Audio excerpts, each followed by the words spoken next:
Awak pengacara MHI tu kan? Afat. Do I know you? I'm your neighbour. Saya jiran awak lah. Duduk sebelah. Jiran? Ya. Yeah. Oh, tapi kenapa saya tengok jiran saya muka lain, muka macam tak siap tapi awak macam cantik pula ni? Macam tu. Risau. Okey, apa yang kita tunjukkan tadi itu adalah jiran sebelah menyebelah yang tidak kenal. Walaupun duduk sebelah.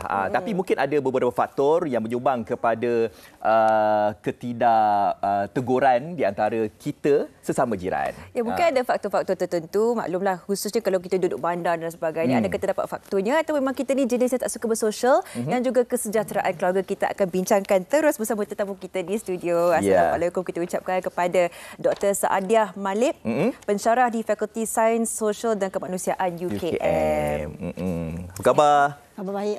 Okey.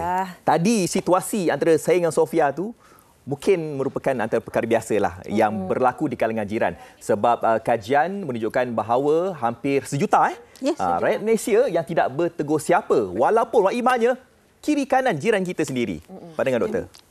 Itu berdasarkan apa yang disebutkan oleh Ketua Perangkaan Malaysia, Datuk Seri Muhammad Uzir Mahidin, yang menyebutkan bahawa 6.5% atau hampir sejuta rakyat Malaysia yang tidak bertegur siapa secara fizikal. Dia fizikal maksudnya interaksi lah bersemuka. Jadi di sini mungkin ada faktor. Banyak kajian juga mengkaji, banyak kajian menunjukkan bahawa salah satu faktornya adalah disebabkan kesibukan individu itu ataupun jiran ataupun masyarakat sekeliling. Kita tak dapat nafikan masing-masing ada pekerjaan dan bagi yang kata tu yang di bandar khususnya pagi keluar, matahari belum terbit lagi, dah keluar. Nak elak jam? Nak elak jam. Ataupun kalau tak nanti tak sampai tepat pada waktu bekerja dah merah saja kan. Punch card. Balik pula, orang kata ibaratnya dah gelap dah. Matahari pun dah terbenam.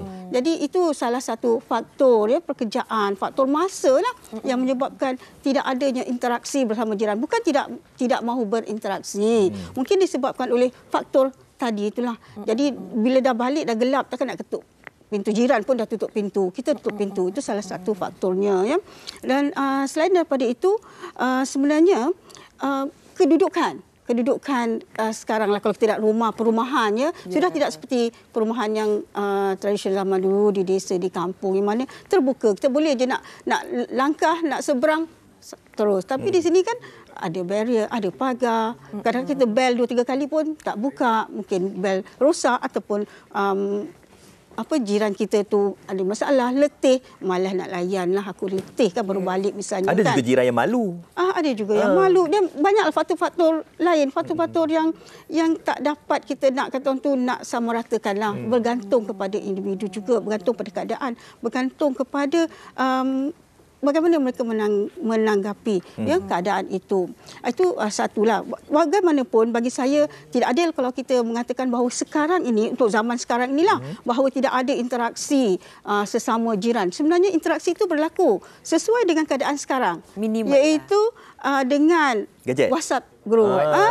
Dengan ICT yang sekarang ni kan perkembangan ICT di mana-mana pun saya yakin kawasan perumahan ada WhatsApp group ni kan, kumpulan WhatsApp, dan mereka akan berinteraksi. Di situ ada masalah, kalau kucing hilang misalnya kan, kucing saya hilang, ada jumpa tak, atau barang hilang, ataupun misalnya ada berlaku sesuatu perkara, cepat saja sampai sebenarnya. Tak perlu nak ketuk pintu sebenarnya, melalui WhatsApp group dah boleh sebenarnya. Dulu kena ketuk pintu nampak tak kucing saya? Sekarang begitu keadaannya jadi sesuaikan dengan masa lah. Itu tak dapat dinafikan, walaupun bagaimanapun tak dapat dinafikan, memang berlaku keadaan. Saya percaya pewatakan generasi zaman kini pun agak berbeza juga. Macam dulu kita tak ada gadget, kita tak ada platform lain untuk berinteraksi. Yang adanya buka pintu, Assalamualaikum, buka pagar dan sebagainya kan. Tetapi jangka masa panjang, impaknya bagaimana kalau kita meneruskan kehidupan seperti ini? Adakah terdapat impak yang kita boleh saksikan dalam hubungan kita? Ya, hubungan sama. Itulah kita sebagai tetangga jiran, kita kena bawa jiran sepakat membawa berkat. Jadi di sini menunjukkan bahawa hubungan kejiranan itu amat penting sekali. Sesekali jiran itu bagi saya lah dalam suatu kawasan perumahan, kejiranan itu bagus kalau diadakan aktiviti. Misalnya aktiviti yang seperti yang kita tahulah, yang diamalkan, gotong royong misalnya, Kenduri, ataupun misalnya ada buat gathering, makan-makan. Taman saya baru buat tetangga. ni pertandingan futsal. Sesama jiran lelaki. Itu kan? juga mengeratkan hubungan, kan? Itulah dia, jiran sepakat bawa berkat, saling saling berinteraksi, saling berhubung, saling membantu. Itu amat penting sekali lah. Kerana jiran adalah orang yang terdekat sekali selain daripada keluarga kita. Doktor, saya baca artikel tu. Artikel yang sama menunjukkan bancian dan sebagainya. Ada komen-komen nanti saya teringat. Dia tulis kat situ. Dia tulis, saya kurang berinteraksi dengan jiran disebabkan saya nak kurangkan orang kata boleh dapat dosa ataupun toksik sebab banyak mengumpat, banyak perkara yang saya tak nak tahu pun diberitahu juga. Jadi saya elakkan daripada membuat dosa. Ini contohnya ada yang memberikan persepsi seperti itu. Itu salah satulah sebab mengapa, itu salah satu lagi sebab juga faktor mengapa jiran itu mengurangkan interaksi, terutama apabila mendapat jiran yang toksik begitulah. Jadi untuk mengelakkan adanya hubungan yang nanti mengeruhkan keadaan, hubungan yang kata orang tidak harmoni, jadi lebih baik mendiamkan diri. Itu salah satu, itu adalah tindakan yang baiklah diambil oleh jiran, sebab kalau nanti boleh kata orang tu menyebarkan kata orang tu aib dan sebagainya lah. Jadi itu kalau jiran yang begitu, itu sepatutnya pendek ceritanya kita kena kenali menilai. jiran. Nilai jiran dulu baru kita boleh join komuniti itu. Okey, tadi kita dah bercerita tentang jiran. Kali ini kita nak memfokuskan tentang kekeluargaan. Data ni tinggi ni, 81.9% rakyat makan bersama keluarga ketika makan malam. Tinggi tu kan? Ada je orang cakap macam kenapa nak kena makan luar, makan malam kat luar kan? Kan kita boleh berjimat kan, masak sendiri apa semua. Dengan doktor pula. Okey, sebenarnya makan bersama ini adalah salah satu faktor yang boleh mengeratkan hubungan kekeluargaan. Jadi bagi saya lah, kalau kita tak mahu makan di luar, sebenarnya makan di luar itu bagus, kata orang tu mendapat suasana, situasi. Tapi zaman sekarang ni, keadaan sekarang kalau kita perhatikan, walaupun makan bersama keluarga, misalnya anak beranak di restoran, kita dapat perhatikan, kalau kita observe, kita memerhatikan bahawa sementara nak datang makanan itu sampai, kita perhatikan antara ahli keluarga itu masing-masing dengan handphone sendiri. Tak ada interaksi sesama mereka. Masing-masing buat hal masing sementara nak menunggu. Ini juga walaupun makan bersama, tetap tidak dapat kata untuk mengeratkan hubungan. Kerana masing-masing buat hal sendiri. Masing-masing itu. Sedangkan waktu makan itu adalah salah satu tempat ini juga kajian dari aspek psikologi menunjukkan bahawa hubungan itu, waktu makan itu boleh mengeratkan hubungan. Waktu makan itu boleh kata orang tu menyelesaikan masalah dalam keluarga. Jadi di sini hubungan itu ibu bapa seharusnya membuat satu caralah kaedah bisa saja. Maksudnya ini kena dipraktikkanlah. Kalau misalnya anak tu main saja handphone, okey, letak bawah handphone. Sebab sekarang ini masa untuk kita bersama makan, letak dulu handphone di ketepikan dulu.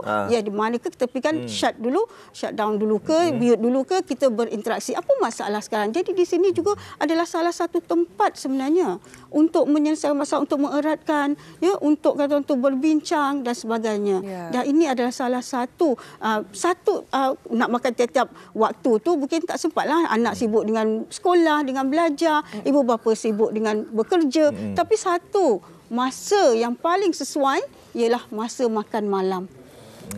Makan malam. Makan malam tu di situ keluarga boleh berkumpul. Ibu ayah dah balik dari bekerja, anak-anak dah balik dari bersekolah.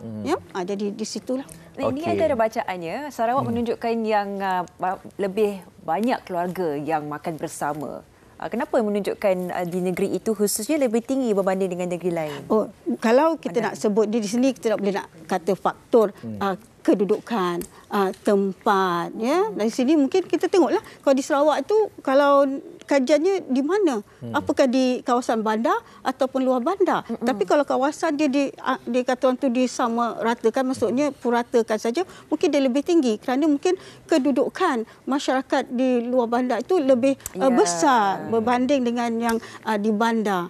Ya, kalau kita di Kuala Lumpur ni, kata misal di Selangor, mungkin kita rata-ratanya berada di kawasan bandar. Okey, tadi doktor dah pun menyentuh berkenaan dengan anda kata kalau kita nak makan malam bersama keluarga, kita harus letakkan gadget kita di tepi di mana-mana sahaja. Dan itu adalah masanya untuk kita nak berkomunikasi bersama dengan ahli keluarga kita.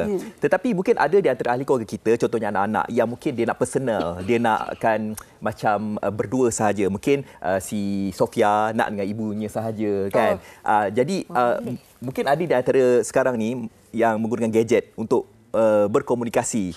Dia tak nak one to one, orang kata apa, eye to eye. Tapi ada juga pandangan mengatakan bahawa bersemuka depan-depan lagi bagus. Pandangan doktor pula. Ya, itu jelas ya. Kajian juga menunjukkan bahawa bila ada interaksi bersemuka ini, dia lebih baik. Kerana kita boleh langsung kata orang tu bertentangan mata kan. Langsung boleh kata orang tu melihat emosi, melihat bagaimana keadaan. Misalnya kalau anak tu marah sebagainya. Tapi kalau misalnya macam tadi disebutkan, anak tu hanya melalui WhatsApp, mak dia tak nampak. Ibu tak nampak reaksi anak itu, ibu tak nampak emosi anak itu. Tapi kalau berada di depan, misalnya di meja makan, dan di sini saya suggestkanlah ataupun saya cadangkan, ibu bapa sepatutnya menjadikan satu waktu makan itu adalah waktu untuk berkumpul bersama. Itu saya sebutkan tadi, waktu makan malam paling sesuai. Kerana di situlah semua kebanyakan ahli keluarga sudah ada di rumah.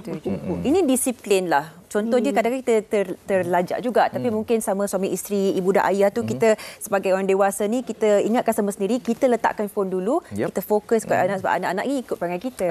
Itulah, kalau mak ayah duk main phone, anak pun ikutlah juga kan. Okey, baik, terima kasih diucapkan kepada tetamu dengan kita yang sudi berkongsi tentang nilai kekeluargaan dalam masyarakat kini, Dr. Sadiah Malik. Terima kasih, Doktor.